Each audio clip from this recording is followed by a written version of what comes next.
Okie dokie. Can everybody see my screen? I think it should be fine. Okay, lovely. We're going to talk about from birth to 5 years. And we are looking specifically about the practical guidelines. You know, there is so much information available these days. I think we all are in information overload. But I think we are trying to assist as much as we can to see how can it be used practically and quickly and easily. And that is the whole purpose of our wonderful wheels as a guide to parents and professionals to social and emotional development. And we are going to look at the baby stages up to the preschool stages. But I think a lot of you may have had the question, why are we looking at social emotional? Because if you say milestones and if we say development, why do we use these wheels as from the entrance of social emotional function? Hello, everybody. I see more and more of you are replying on where you are from. It's really lovely to see people from all over Dubai. Okay, this question I'm going to leave you a little bit to ponder about. And I'm going to take you on a whole journey, and we're going to come back to why social emotional development. And those of you who have had lived through a presentation with me, you will know I always like to start with perspectives. We are all professionals, or we are caregiving in a way, and we come from different perspectives. I love the image of the elephant in the room. There's a big elephant in the room, and all of us are looking at the elephant, but it depends on from which angle you are looking. So we may see different things, we may have different theories. However, I do believe our goal is always the same. We want the optimal opportunities, development, growth for the child that we work with. So what I'm going to present to you this afternoon is really the perspective from a therapy perspective. And I always start here because this is a diagram, a pyramid. We call it the pyramid of learning in occupational therapy. And I'm using this because I am by trade an occupational therapist. However, the same concept is definitely applicable to physiotherapy, to speech and language therapy, and other related therapies.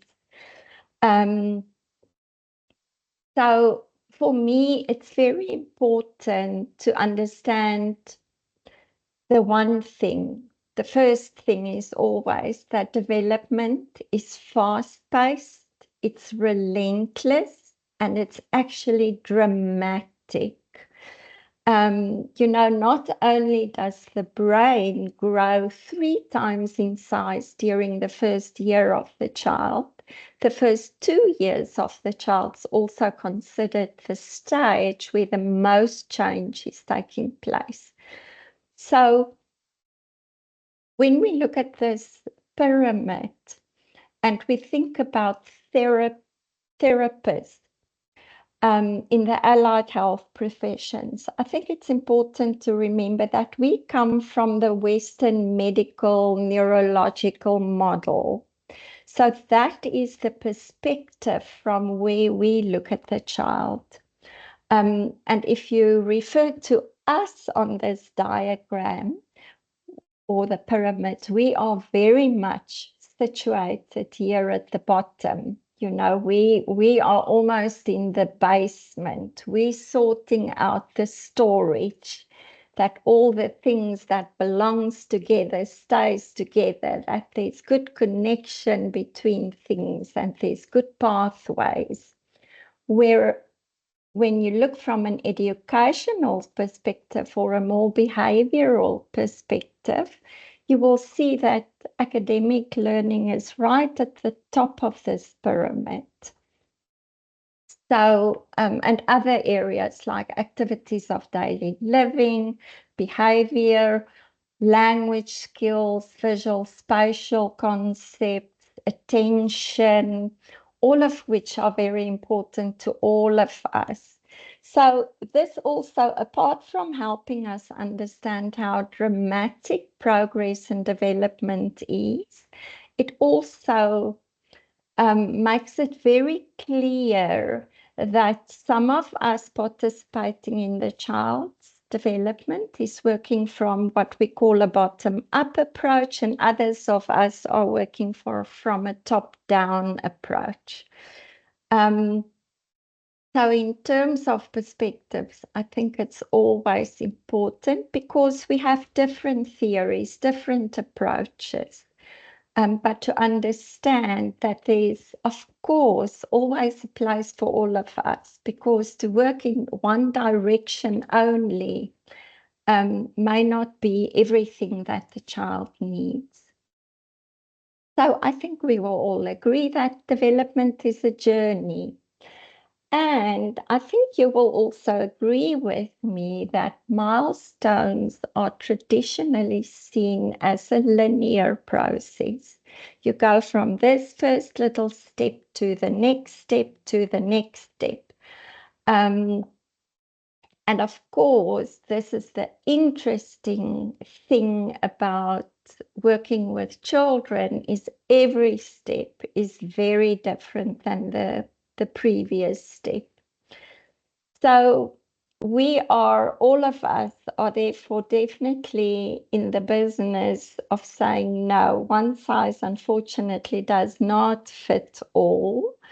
And apart from, you know, just looking at children being on different developmental stages and ages, it's also a matter of the parents are very different from one another.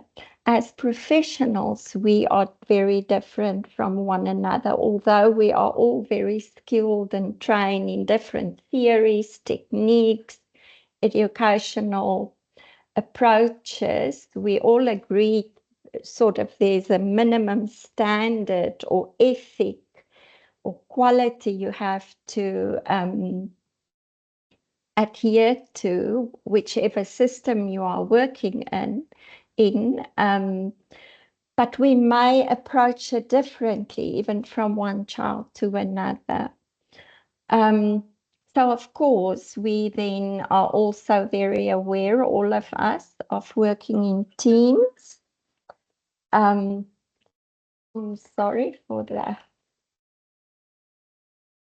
We are all very aware of working in teams and the privilege. I think one of the advantages of Dubai, we are actually privileged to work in teams to a great extent. Definitely here at Hope, and we try and keep as much contact as possible with our school communities. So as much as this teamwork is really a privilege, I think we are also very much aware that the communication is key.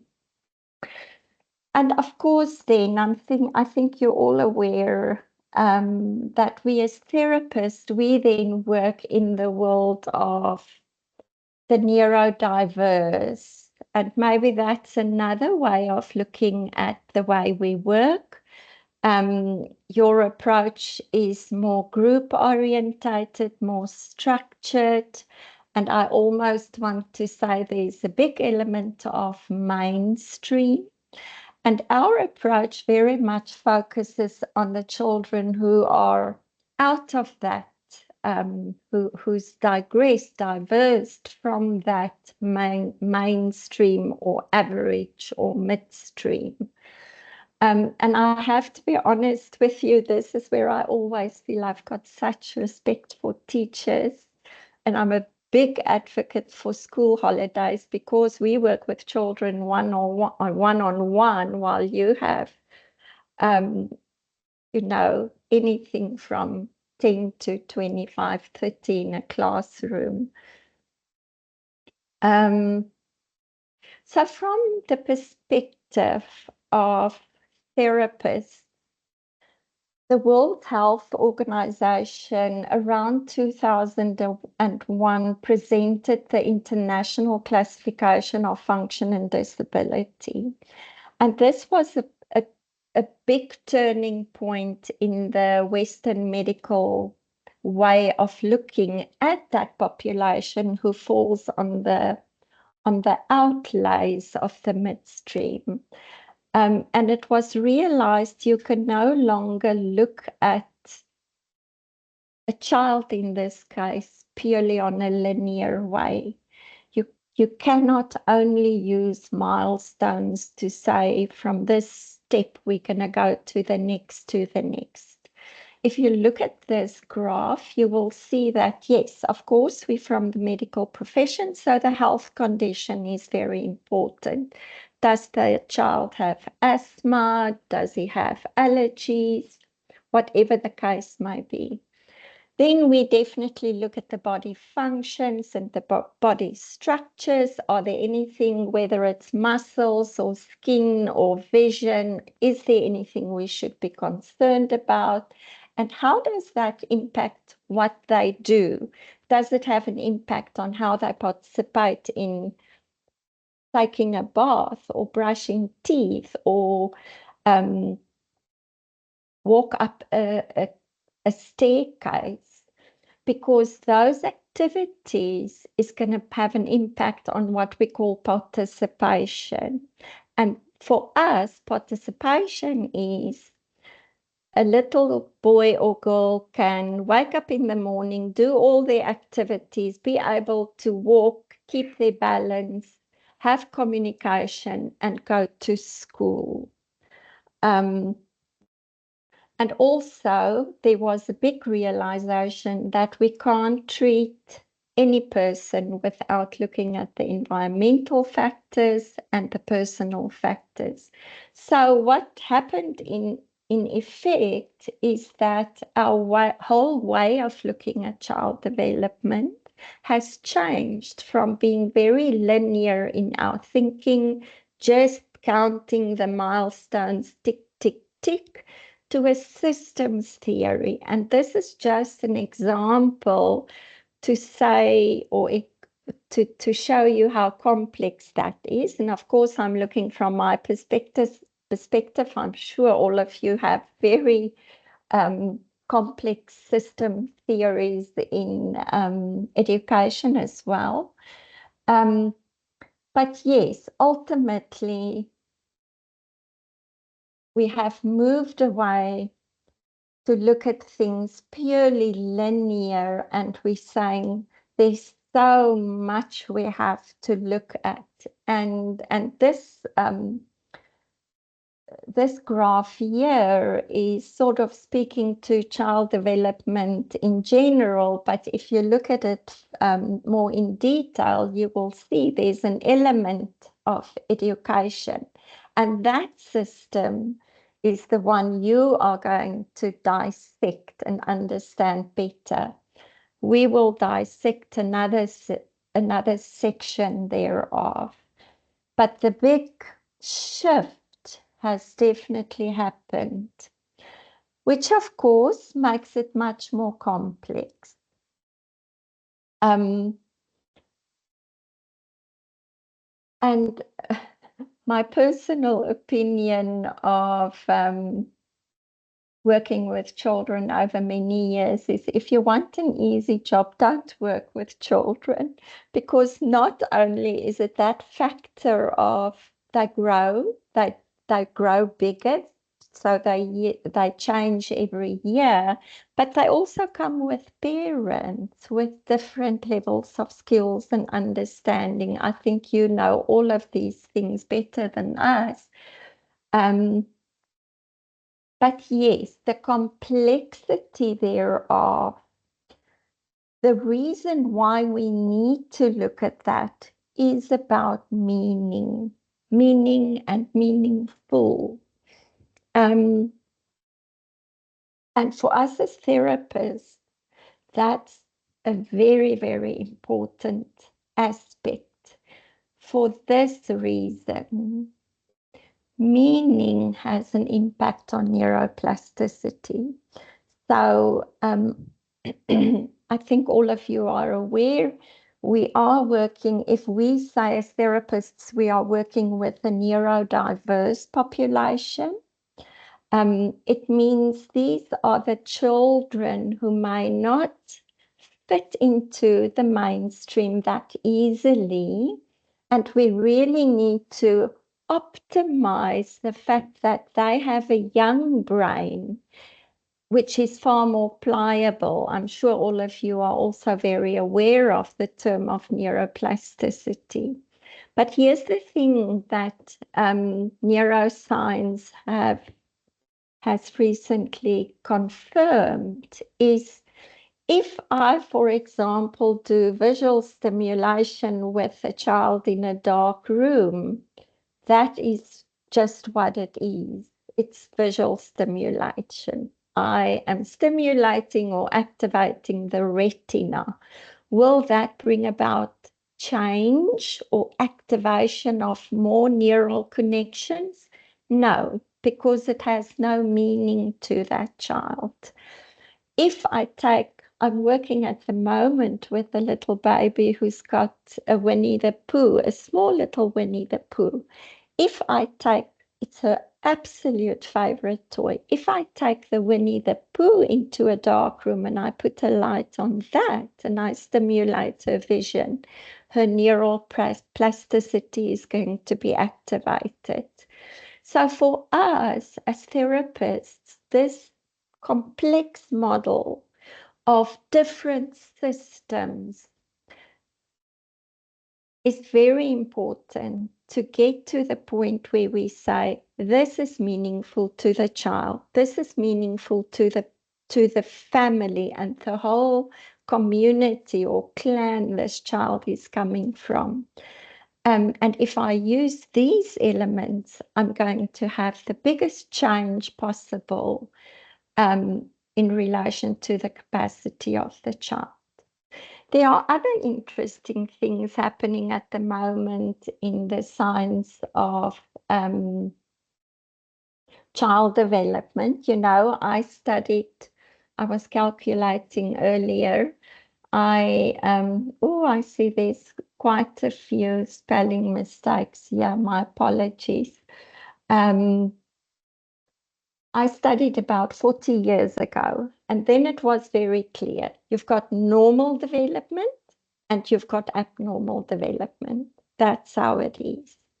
Then after about 20 years, we moved into the school of thinking that's saying we've got typical development and we've got atypical development. So most of the children goes in this way up the little stairs in their skills development, and then there are others that are not fitting into this little box. But the systems theory is calling for us to look at childhood development, full stop. So it allows for that flexibility. And I read an interesting study.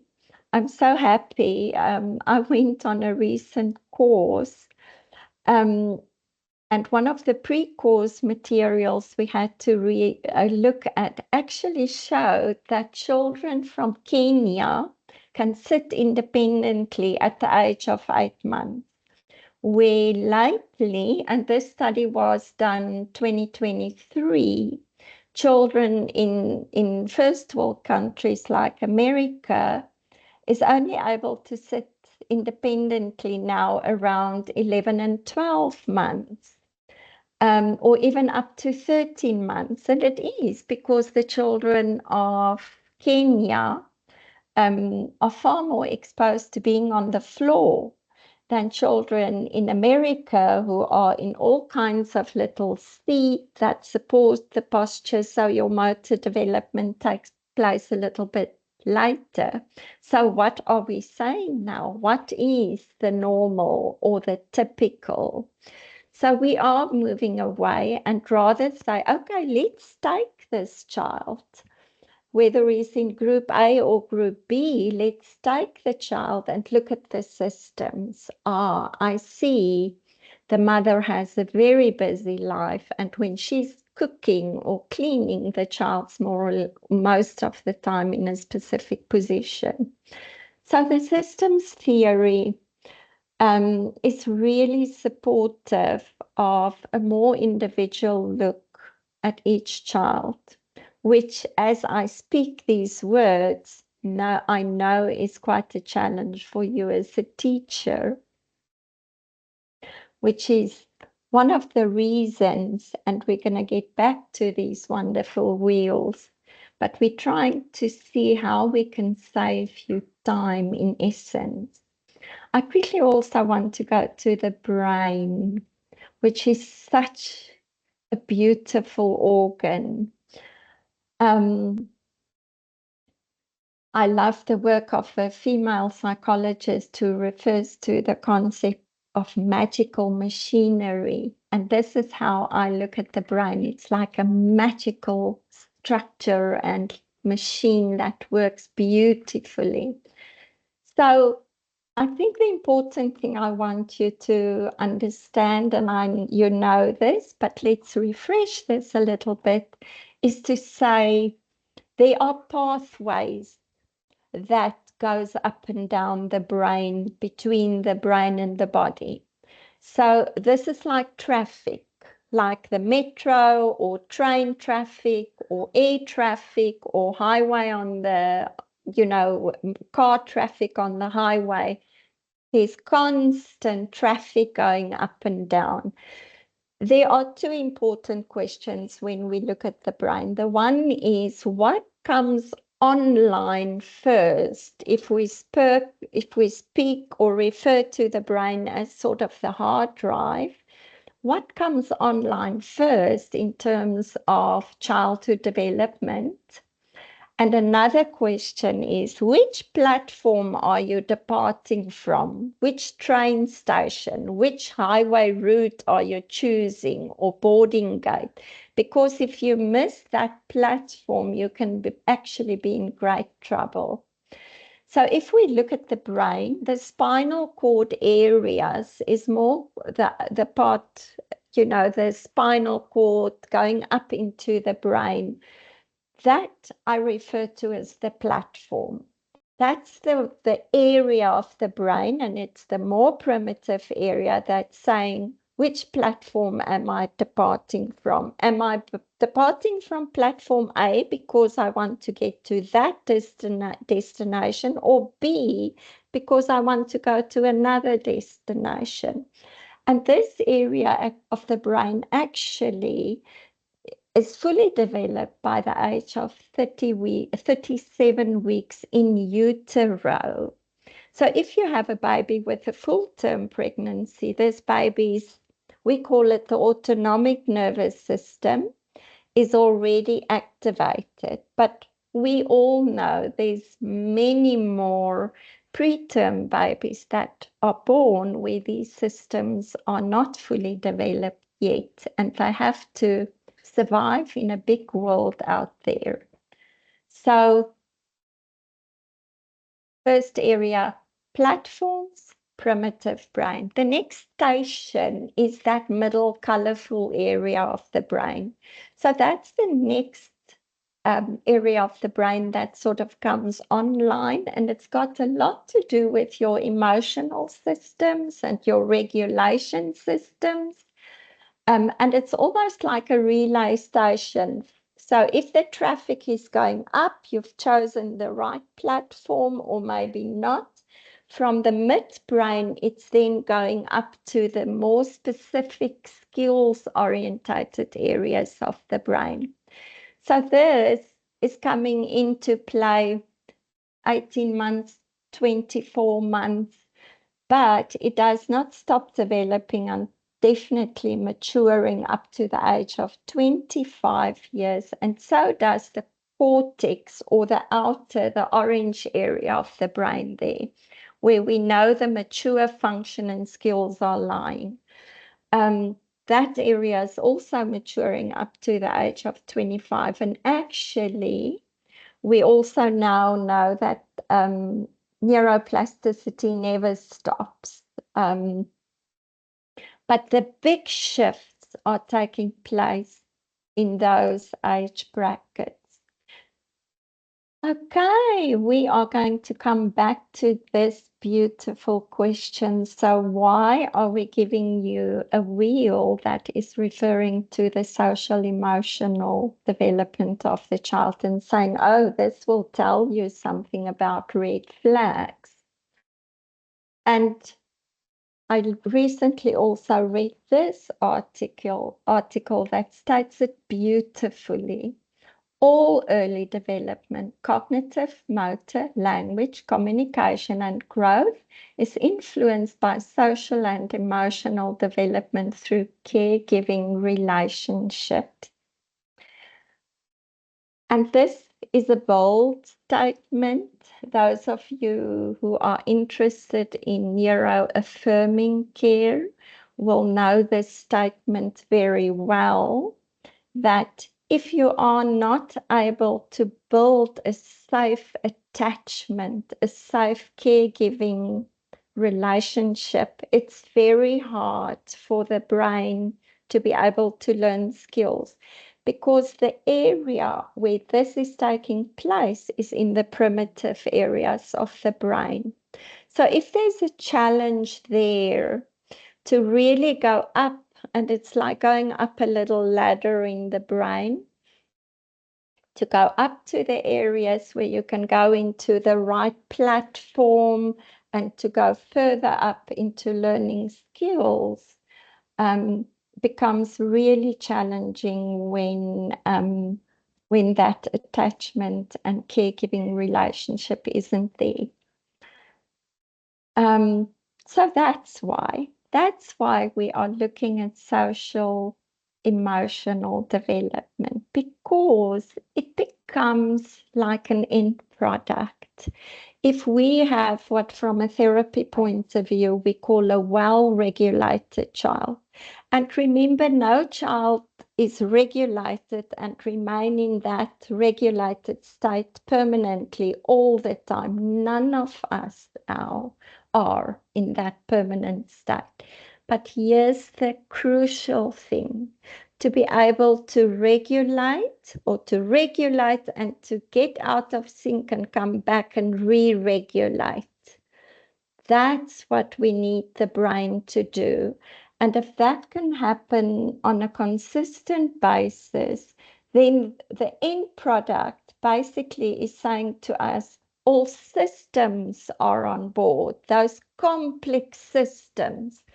All of those systems are somehow in synchronization. And even if one is out of sync, at least enough is in sync to sustain the child. And this is another version. It's actually a whole discussion on its own, but this is about the platforms, the autonomic nervous system, that first base where the traffic needs to pass through. And I always like this image as well because it explains very nicely. We want the child to be in the optimal state of safe attachments, feeling regulated, being engaged, and therefore learning is able to happen easily. And at the top of the ladder, this child, we also know his social emotional or her social emotional function is optimal. Okay, we finally came to the wheel. So those of you who have a copy or a complementary version of the wheel, we did give you two wheels. And you know what? So having spoken about the linear part of milestone development, the systems theory isn't saying, oh, let's just kick that out. Not at all. But the systems theory is saying we cannot look at it in isolation. But for us as therapists, because we are basically, it's like a puzzle we are building when we start to work with a child. For us, all of the stages are important. And I know you are all from very different nurseries with maybe different intake ages. So even if you don't work with babies, I think it's still useful for us. Definitely, we go back and ask, how was the baby at this stage? How was the baby at that stage? But for you, it may be useful for some of you, and for others, it may be interesting, and maybe you can use it in your personal life even. So we are going to look a little bit at the baby. So I want to say the outer layer of your wheel is looking like this, and the middle layer of your baby wheel should look like this. Important, and I'm sure those of you who have a wheel, you've started to play with it, but the important here, of course, thing here is to align the outer layer with the area of interest. So at the top there of the circle, you can see the age is on the outer circle, 0 to 3 months, for example. Then in the first space, as we move down to the center of the circle, just below the age, you will find what we want to see the baby perform, how we want the baby to interact with the environment. I'm actually going to use 24 to 30 months as a sample because you will see both wheels have this age group, but it's formulated maybe slightly different. So at 24 months, for example, if we look at the baby stages, we see that the baby uses words to communicate, maybe shy in unfamiliar places. Oh, pardon me.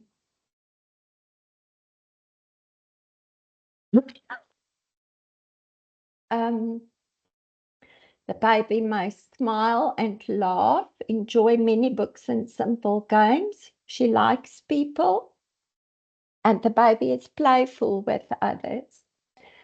Then there's an inner circle that's referring to the parent or professional. And this is where we can guide in terms of how we can respond to the baby to reciprocate the stage where they are now. Or if we see the baby struggles a little bit, these are the cues that we can then do to see if we can elicit the required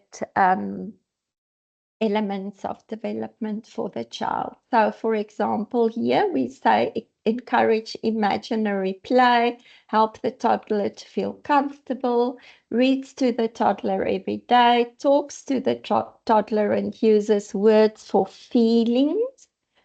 enjoys toddler and play, simple games, encourages and praises the toddler, supports the toddler's play. So I think that's fairly straightforward. So we look at the age, we look at what we expect from the child at this age, and then what can we do to support the child, whether I'm a parent or whether I'm a professional. But the back of the wheel is actually where I want us to start, because here it's giving you the broad strokes. And it says, it's the social and emotional development. And then it gives you a guide from 0 to 12 months. If you see certain things, you need to be concerned, like rarely looks at you, smiles or coos or babbles, doesn't want to be held, can't be comforted if they are stressed, and it's difficult to play with. You don't get that engagement reciprocation. And for a toddler, 12 to 36 months, they are very fearful and irritable. They have extreme or frequent tantrums. They show little preference for parent or caregiver. They lack curiosity. They're not smiling. They're withdrawn. They can't express feelings, and they have significant language delay. So I think for you as teachers in a class, if you pick up these things, let me go to the wheel and see exactly what is the age of this child, so that I can have a little bit more detail. It's exactly the same for the preschool stage. For the sake of time, I'm actually not going to go through this specifically. Works exactly the same, but again, if you go to the back side of the wheel for the preschool stages, there are definite red flags. For a toddler, for example, rarely looks at you, not smiling, withdrawn. For a young child, 3 to 5, often seems sad, clingy, worries. So those, on both these wheels, those are the real red flags. Those are the end product red flags. And what then happens, and I think we also need to distinguish a little bit. When we see the social emotional difficulties, we know we have to look at the whole system. We've got to go and investigate and hypothesize how to approach the whole system. When we see a calm child who can focus, who can sit at the desk, who's got good attention, good postural control, looks like, but they can't hold the pencil, or they bring things close to their eyes, then we know we have to look at the skills part, the outer layer of the brain. So there is a distinction on where we are going to apply the wheel. Are we looking at a systems approach, or are we actually looking at one skill that needs repetition and exercising so that the child can actually achieve that? So I think, to summarize, the more tools we have and the more teamwork we have, the better we can assist the children that we are all working with. I think one of the beautiful things of this, whether you're a therapist, whether you're a teacher or a caregiver, it's such a practical tool to also use with parents. I'm not sure about you, for us, definitely, we see parents definitely needs quite a bit of support. And this is such a simple thing. If the child has difficulty in your classroom, to refer to say, look, these are the things, these are the red flags I do see in your child. I do recommend we look at it now. And here's the thing, because, and we come from the older school of thinking, no, let's wait until the child's 1 year old. Let's start with physiotherapy. Then we wait for 1 year before we start with OT. And then maybe at 2 or 3 years, we look at speech language therapy. And we really want to say, no, we are no longer there. We want to look at the system as early as possible. So in the process of building the pyramids from the bottom up, while you are building the pyramids from the top down, we catch these things as quickly and early as possible. And thank you so much for sticking with us and for joining us this afternoon. I'm going to stop sharing, and I want to know if there are